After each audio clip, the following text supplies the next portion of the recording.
It was cold in there. It was a dark, cold, damp, and I was very, very miserable. I was shivering, just wearing flimsy underpants, with nothing else to keep me warm but a damp and smelly blanket.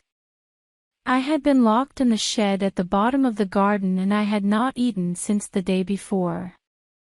It was raining outside and I was able to drink from the small muddy pool of water that had leaked in through the rickety shed roof. I kept running through what had happened the day before and the shame that I felt at being caught. I am 11 years old and I live on the outskirts of the town in an old rambling house with my father, Jack Roberts.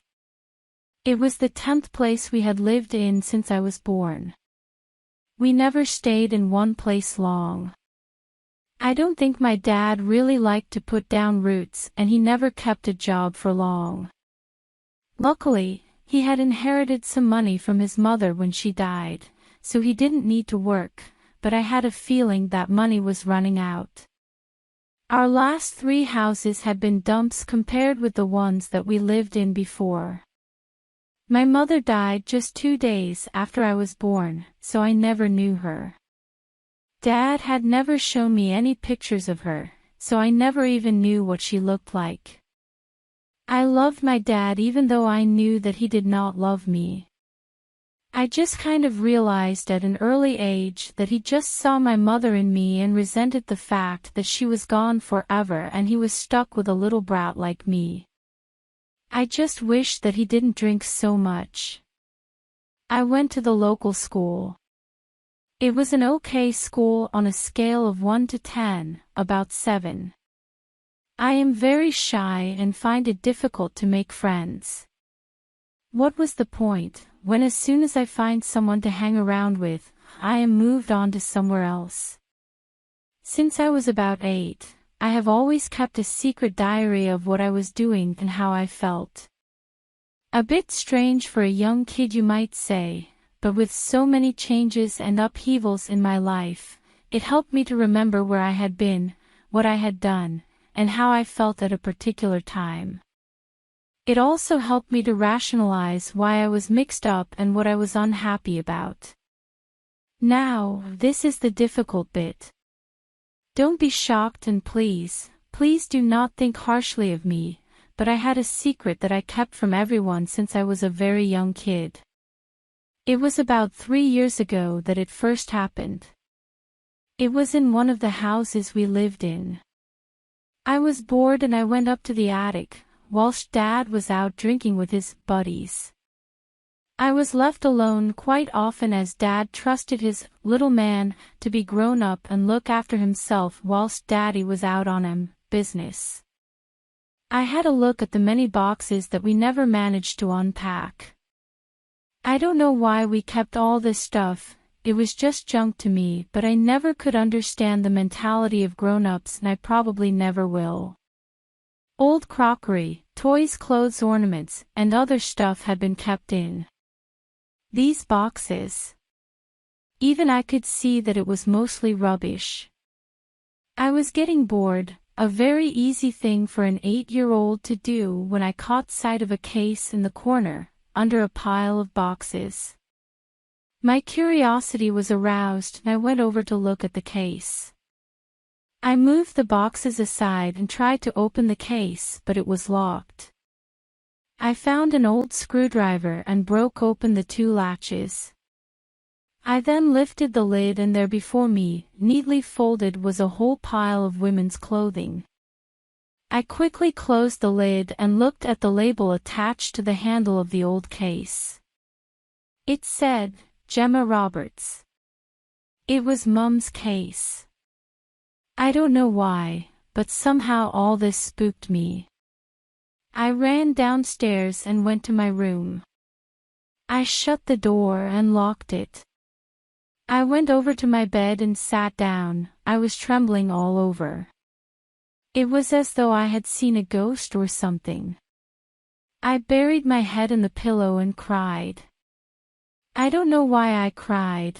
I had never seen my mum, but I suppose I was just shocked at seeing her things and wishing that I had a mum to love and be with me.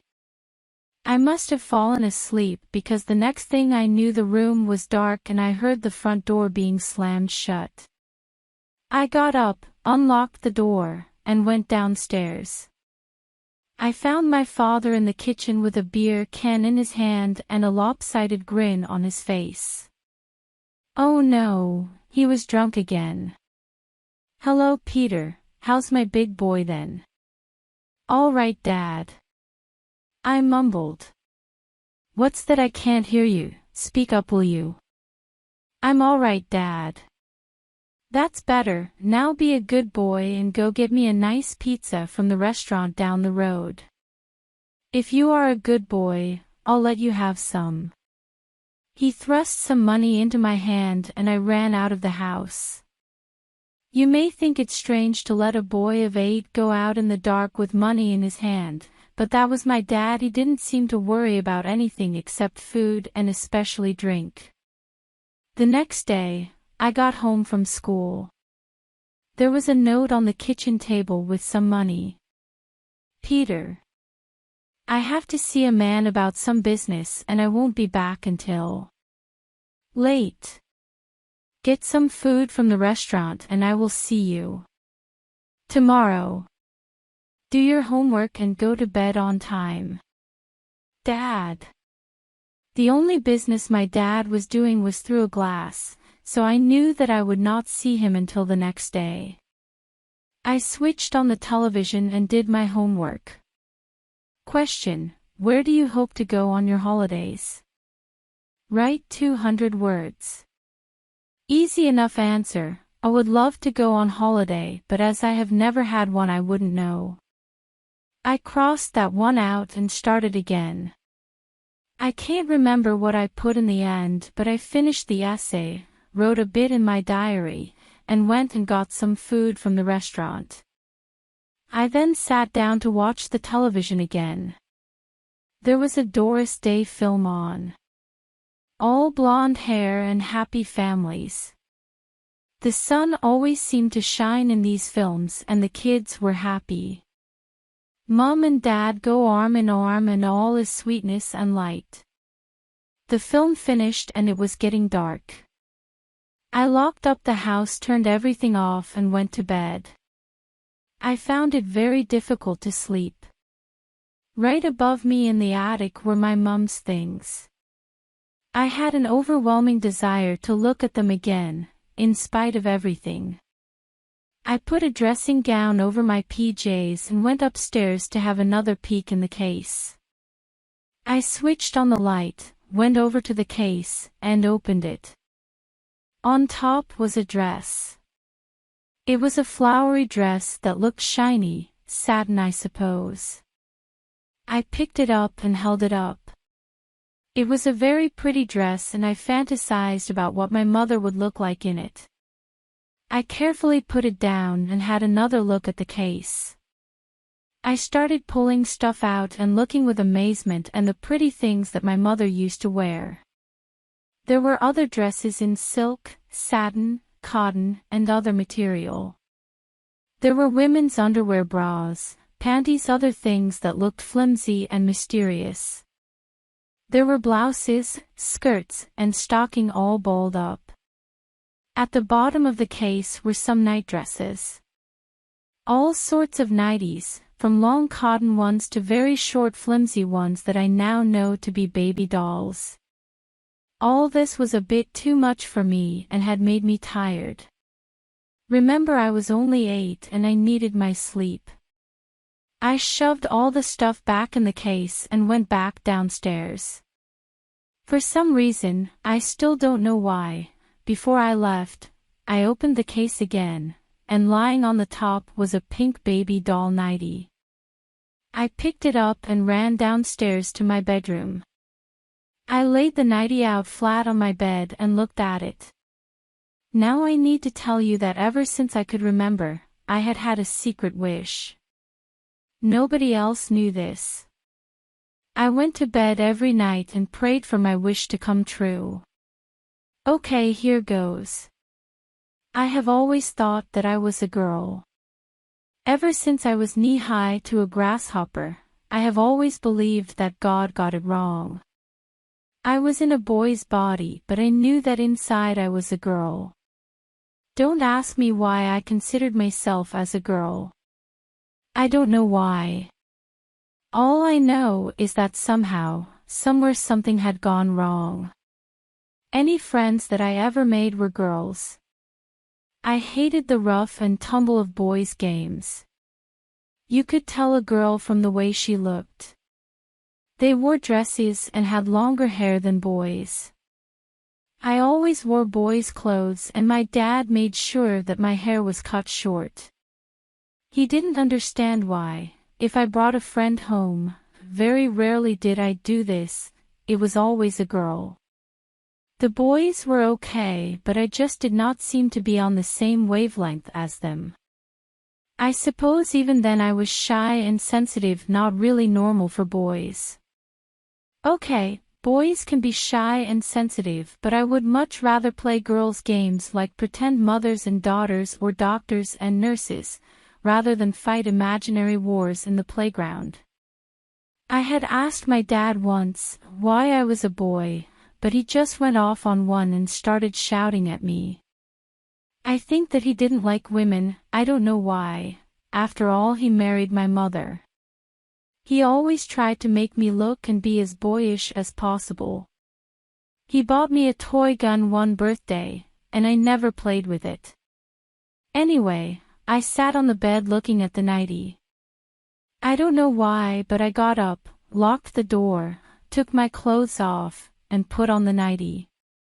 I was small and the nightie touched the floor, but that did not matter, it felt great. Soft and kind of slippery. It floated on my body and it felt like the most natural thing for me to wear. It was the first girl's clothes that I had ever tried on, and to be honest, I never wanted to take it off. I went to bed and fell asleep to the lovely feeling of my mother's nightie. When I woke up the next morning, I knew immediately that I was wearing something different from my normal PJs. Then I remembered I was in my mother's nightie and it felt great.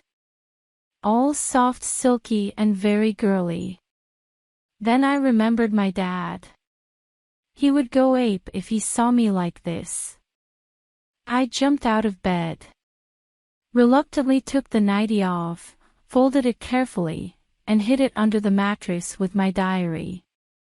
When I went downstairs, I looked in the sitting room and there was Dad snoring softly, fully clothed and reeking of drink and stale tobacco. I didn't wake him but just ate my Weetabix and went to school. After that, at night, with my bedroom door firmly locked, I often wore Mum's nightie and other ones that I found in that wonderful case. I was young, but I was quite intelligent for my age. I remembered not to leave the clothes where my dad could see them. When we moved, I fixed the locks on the case by jamming the ends in the holes so that they did not come out easily, and hoped against the hope that my dad would take the case with us. Luckily, he always put it with the rest of the rubbish that we normally took whenever we moved, and I was able to continue dressing. Over the next 3 years, we moved several times. I got to know plenty of schools but always felt like a fish out of water. Sometimes I cried myself to sleep as I saw the disintegration of my father. He was getting to the stage when he was rarely sober. The only good thing was he never hit me. I was good at hiding things, and I can honestly say that the kids and the teachers at school never knew how bad my home life was. Perhaps I should have said something, but I had no mom and I did not want to lose the only dad I had, and that was exactly what would happen if I was taken into care. As I grew, I carried on delving into the treasure chest that was my mom's case. When I knew my dad was not going to be back from his business meetings, I wore some of my mom's clothes. They were far too big for me, but it just helped to feel a bit more girlish. Don't let me give you the impression that I was always unhappy and that life had given me a totally raw deal. I had a roof over my head, I was still being fed, mainly pizzas and Big Macs, but that's not too bad, is it? When my father wasn't drunk, he made sure that I didn't go without clothes, and he somehow managed to pay the bills so that we were not homeless. Christmas was hard. Other kids got presents, but I got nothing. Dad did not believe in God. He did not believe in anything spiritual. He hated Christmas. I think that it reminded him of the time when my mother was alive. When things were happier for him and life had some sort of meaning. It hurt me a lot to see all the kids at school get excited over Christmas. Christmas decorations hung from the windows. Carols singing, Christmas trees decorated with bright lights and tinsel. All the happy families getting excited over the coming festivities. It all seemed like another world to me, a world in that I had no part. I would walk through the streets on my way home from school and see the brightly lit shops with all the decorations, gifts, festive food, toys, and other things that make Christmas so special. I would see parents with happy children go into those shops and come out with armfuls of packages. It was the last day at school before the Christmas holidays. At lunch, the school provided a Christmas dinner. I had to pay for it, but I had saved up some pizza money so that at least I could have a nice meal before Christmas. We had turkey, stuffing, bacon sausages, baked potatoes, and all the trimmings. It was great. As I left school, it started snowing. The paths were so slippery that I had to be careful not to fall over. It didn't help that one of my shoes had a hole in it and was making my foot cold and wet. I passed the church, brightly lit in the pale light of a wintry day. I could hear singing coming from the open doors of the church. On impulse, I went into the church. It was packed full of people and it was lovely and warm. They were singing Christmas carols. The First Noel, Silent Night, and many other favorites were sung with gusto. I must admit, seeing all those happy faces of the men, women, and children brought tears to my eyes. Oh, how I wished to be part of a happy family. Even more, I wanted to be a girl in a family that would love me and cherish me. I saw one family that looked so happy. Mother and father kept looking at each other and smiling. The love they had for each other was obvious even to me, a boy who had received very little love in my lifetime. There was a boy who couldn't be more than 9, grinning and holding his father's hand as he enjoyed the carols. There was a girl about my age in a Christmassy bright red dress holding her mother's hand, singing at the top of her voice. It was such a happy scene and somehow so far away from the life that I was leading that I could stand it no longer. With a sob, I ran out and did not stop until I reached home. It was starting to get dark now and the snow was falling heavier. The house was in darkness. Dad must have been out. I let myself in and went into the kitchen. On the table was yet another note. Peter. I have to go out of town to do some business and I won't be back until late. Get some food from the restaurant and I will see you tomorrow. Do your homework and go to bed on time. Dad. It was 2 weeks before Christmas and it was shaping up to be another one like all the others. I wasn't hungry after the big meal earlier in the day at school, so I locked up and went upstairs. I knew that my father was not going to be home tonight. He never was when he had these so-called business meetings out of town. I would be lucky to see him by this time tomorrow. I had a small TV in my room, so I decided that I would make myself comfortable and go to bed early. I went upstairs to my bedroom, took off my wet things, and rubbed myself dry with a towel. The only real luxury I had in the room was an open fire. I had learned how to light it with a few coals, and it helped cheer up what was, to be honest, a drab room. So I lit the fire, took out one of my mum's nighties that was hidden under the mattress, and put it on. I already had on a pair of my mum's pink lacy panties. I had taken to wearing them to school when I thought that I would get away with it. There was an Alice band in with my mum's things from the case, and I put it in my hair. Although my hair was short, the Alice band felt nice and girly. The nightie was a cream silky color, and although short for an adult, it nearly touched the floor on me. I grabbed my diary from under the bed and wrote quite a bit about what had happened to me recently. I always put my innermost secrets in my diary and made sure that Dad would never find them. I left the diary on the side to put away later and then watched the Cartoon Network. I loved Tom and Jerry and Roadrunner, and I was soon laughing and forgetting my troubles. I was nice and warm, snuggled down in my bed with the fire crackling and wearing the lovely silky nightie and panties. Pretty soon I must have fallen asleep because a bang woke me up with a start. It was the door of my bedroom banging open, and there was my dad looking at me with horror and loathing. He was very drunk. I had forgotten to lock my door. And there was my dad seeing me dressed in the flimsiest of nighties with an Alice band in my hair. He lurched across the room and I cowered down in the bed.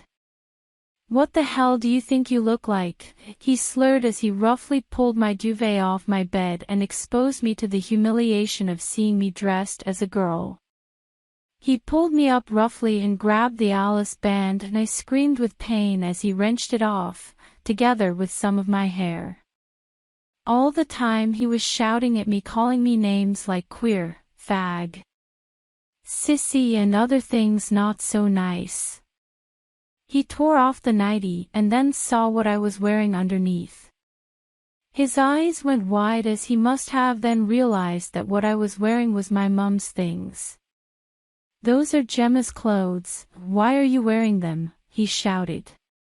"Because I'm a girl," I whispered, trembling with fear at his anger. "A girl? You are a boy, not a stupid girl." He saw my diary, opened it, and read a few pages. "What filthy rubbish is this?" With that, he threw my diary into the fire, and then he came over and hit me again and again. I crouched down on the bed with my arms over my head and tried to get him to stop. "Dad, Dad, please don't hurt me, please, please." Then I felt a smacking blow on the head and the lights went out. That's how I found myself in the shed, only wearing some panties and a blanket. I had tried to get out of the shed, but there was only a small window and the door was locked tight. My throat was still raw as I yelled for help. Nobody came. I thought that my dad might come when he woke up from his drunken stupor. He was always sorry when he woke up. Sorry for leaving me alone, sorry for keep moving house, for not having enough money, sorry for everything. But for some reason, this time he did not come. I was getting so cold.